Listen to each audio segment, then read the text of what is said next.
Vitamins and minerals have important roles in the body, including the production of red blood cells, building bones, making hormones, regulating body fluid, and supporting nerve cell function.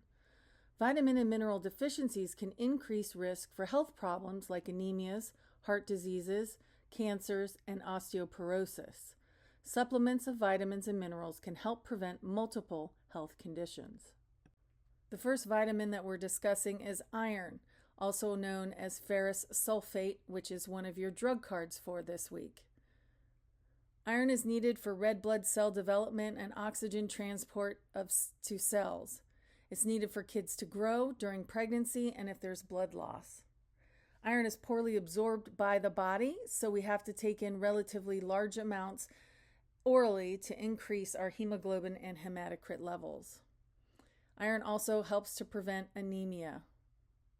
Complications of iron include GI distress like nausea, constipation, and heartburn.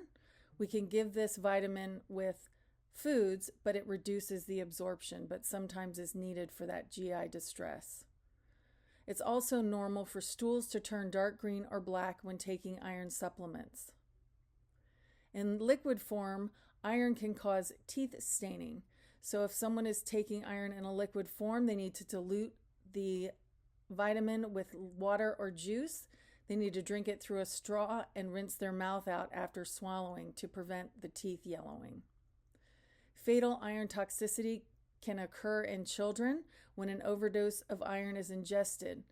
They can get GI manifestations, shock, acidosis, liver, and heart failure. So we need to be very careful to keep these vitamins away from children. Caffeine and dairy intake can also interfere with absorption. When giving iron supplements, we need to encourage exercise and liquids and fiber to reduce the effects of constipation. Foods high in iron include liver, eggs yolks, muscle meats, yeast, grains, and green leafy vegetables. The next vitamin that you have a drug card for is vitamin B12, otherwise known as cyanocobalamin.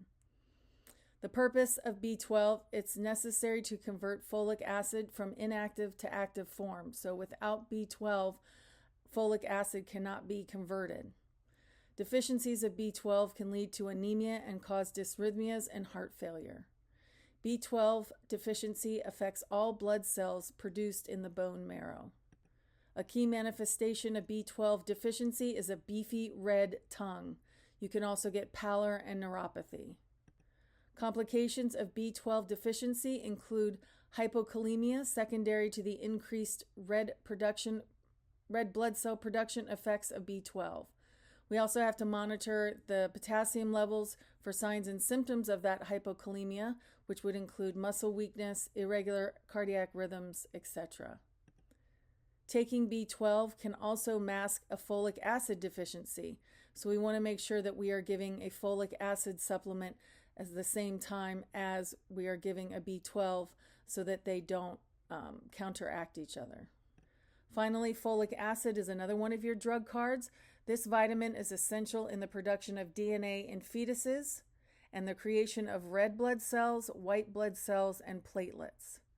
We need to take folic acid when clients are pregnant to avoid neural tube deficits. You can also supplement folic acid with heavy alcohol use to decrease deficiencies. Folic acid helps with anemia, but it does mask vitamin B deficiency, just like vitamin B12 can mask a folic acid deficiency, so we need to give both of them. Foods high in folic acid include liver, green leafy vegetables, citrus fruits, and dried peas and legumes. Potassium chloride is another one of your drug cards. The purpose of potassium chloride, it's essential for conducting nerve impulses, maintaining electrical excitability of muscle, and regulation of acid-base balance. It is a very important electrolyte. Potassium chloride can be used for treating hypokalemia, which is low potassium in the blood. It can replace lost potassium from diuretic use, or it can replace potassium loss from excessive vomiting, diarrhea, use of laxatives, or intestinal drainage. Complications of potassium chloride include local GI ulceration and GI distress. So you want to take this electrolyte with meals or at least 8 ounces of water to minimize discomfort and prevent ulceration. Of course, the complication of taking potassium chloride is you could get hyperkalemia if you take too much. Hyperkalemia is treated with calcium salt, glucose and insulin, sodium bicarbonate, or dialysis. Hypokalemia is a bad thing and hyperkalemia is a bad thing. Concurrent use of potassium-sparing diuretics or ACE inhibitors can increase the risk of too much potassium in the blood, hyperkalemia. We can give potassium chloride orally or through an IV. If giving through an IV, cardiac monitoring is recommended because of that chance of hyperkalemia. We never want to give more than 20 milliequivalents per hour IV and slowly. IV potassium chloride can cause phlebitis or infiltration of the IV. It's toxic to the tissue. We always use a second nurse to check the medication before we give it because it can cause hyperkalemia. Magnesium sulfate, another one of your drug cards for this week, is an electrolyte. Can also be magnesium hydroxide, magnesium oxide, and magnesium citrate. Those are all laxatives at low doses, and hydroxide and oxide are antacids at low doses. So mag sulfate can do several things. Besides using as a laxative or an antacid, magnesium sulfate can be used for hypomagnesia. It also can stop preterm labor and be used as an anticonvulsant during labor and delivery. That's mainly what we use IV magnesium sulfate for. Complications of magnesium sulfate IV can include muscle weakness, flaccid paralysis, painful muscle contractions, suppression of AV conduction through the heart, and respiratory depression. We must carefully monitor cardiac and neuromuscular status when receiving magnesium sulfate IV.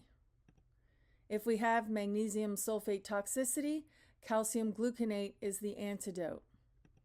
We always need to have calcium gluconate available when giving IV magnesium. Sources of magnesium include whole grain cereals, nuts, legumes, green leafy vegetables, and bananas. If we suspect mag toxicity when we are doing IV replacement of magnesium, we need to treat with that calcium gluconate. When you think of magnesium, think muscles, meaning we have that muscle weakness, that flaccid paralysis, and painful muscle contractions when we have an imbalance of magnesium. Natural products and dietary herbal supplements are widely used but less tested and regulated than conventional medications. Dosages are less precise than for more regulated medications. Because different formulations are not standardized, it can be difficult to know which preparations can provide therapeutic effects. Supplements are regulated by the FDA for purity in manufacturing and for accurate labeling. Supplement labels must state this product is not intended to diagnose, treat, cure, or prevent any disease. Aloe vera is an herb that typically has anti-inflammatory and analgesic properties. Aloe vera can soothe pain, heal burns, soften skin, and taken orally can have laxative effects. Some people can have skin sensitivity to aloe vera. Others can get diarrhea from taking it orally. We also want to avoid in clients with kidney or cardiac disorders. Black cohosh is an herb that acts as an estrogen substitute and can treat manifestations of menopause. Black cohosh can increase the effects of antihypertension medications and estrogen medications and can increase hypoglycemia in diabetics. Echinacea stimulates the immune system, decreases inflammation, and can possibly treat viruses. Adverse effects of echinacea are its bitter taste. You can have GI manifestations or fever and allergic reactions if you're allergic to ragweed or daisies. Chronic use over 6 months can decrease the positive effects of medications for TB HIV, or cancer. So be careful using echinacea in those patient populations. Feverview can be used for migraines, fevers, aches, and rheumatoid arthritis. However, Feverview may increase bleeding, especially if taken with NSAIDs or blood thinners.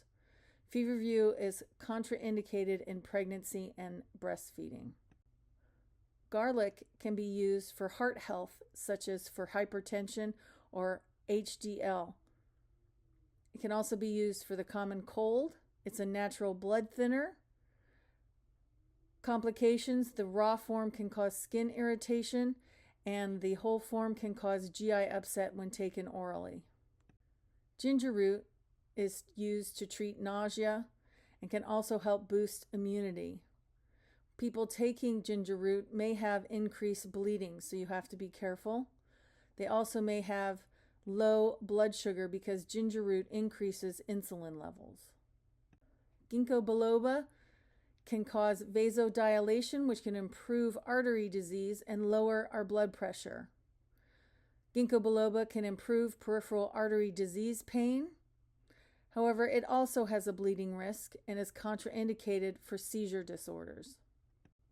St. John's wort is an herbal remedy to increase serotonin, so it's used to treat depression. We do not want to mix St. John's wort with other antidepressants. It too can cause an increased bleeding risk. It reduces the effectiveness of hormonal contraceptives, and you should avoid alcohol and minimize caffeine when taking St. John's wort. Valerian root can help with insomnia, but that can cause sleepiness and sedation, so we don't want to operate heavy machinery if we're taking valerian root. We also don't want to mix it with other sedative medications, including alcohol or other over-the-counter medications like melatonin. Here is a great sort of summary slide from Christine, Nurse in the Making, about herbal products and supplementation.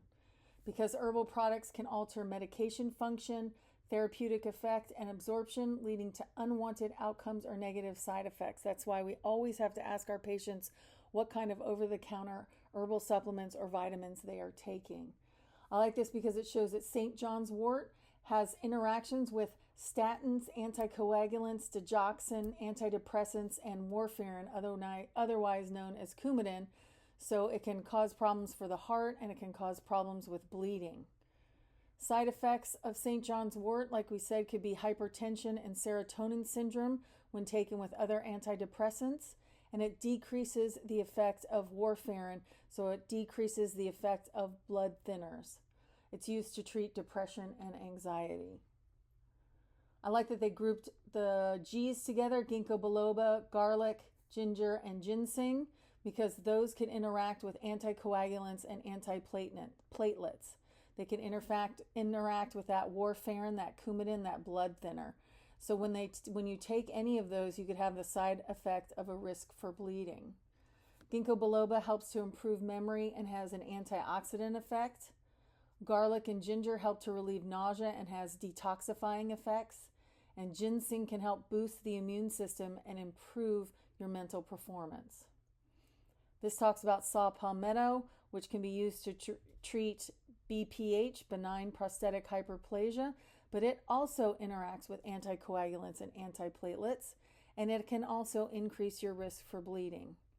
Milk thistle is for hepatic dysfunction and gallbladder and liver issues, but it can also interact with anticoagulants and lipid-lowering agents. Milk thistle interferes with liver enzyme activity and can impact the breakdown of medication. So I like this, just a nice good summary. Interact with certain antithrombolytic agents. So ginkgo biloba, ginger, garlic, and ginseng can all interact with blood thinners like Coumadin or warfarin. They can increase the chances of bleeding when taken together. So again, the whole point is to always get a thorough intake of all supplements and vitamins that patients are taking so that we can avoid interactions once they come into the hospital. Finally, this slide talks about stopping herbal supplements 2 to 3 weeks before surgery because they can alter the body's response to anesthesia. We also talked about they can have effects with bleeding, so we want to make sure We stop that 2 to 3 weeks before surgery. And then again, one last time, always perform a complete medication reconciliation upon admission to include prescription drugs, over-the-counter medications, and all vitamins and supplements with their dosage.